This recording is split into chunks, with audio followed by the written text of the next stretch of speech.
अमरावती जिल्ह्यातील दर्यापूर शहरात भर बाजारात सराफा दुकानावर गन पॉइंटवर धाडसी दरोडा टाकण्यात आला। प्राथमिक माहितीनुसार अर्धा किलो सोने आणि 13 किलो चांदी लंपास झाली असून पोलिसांनी आरोपीचा शोध सुरू केला आहे। अमरावती जिल्ह्यातील दर्यापूर शहरातील प्रसिद्ध माहोरे ज्वेलर्स या सराफा दुकानावर शुक्रवारी रात्री सुमारे 8 वाजण्याच्या सुमारास काही अज्ञात दरोडेखोरांनी धाडसी दरोडा टाकल्याची घटना घडली।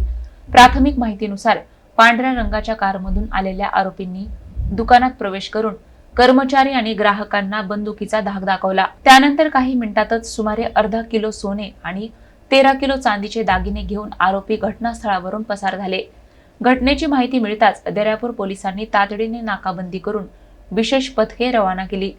दुकानासह परिसरातील सीसीटीव्ही फुटेज ताब्यात घेऊन आरोपींची ओळख पटविण्याचे काम सुरू आहे। या घटनेमुळे व्यापारी वर्गात भीतीचे वातावरण निर्माण झाले असून सुरक्षा व्यवस्था अधिक मजबूत करण्याची मागणी होत आहे।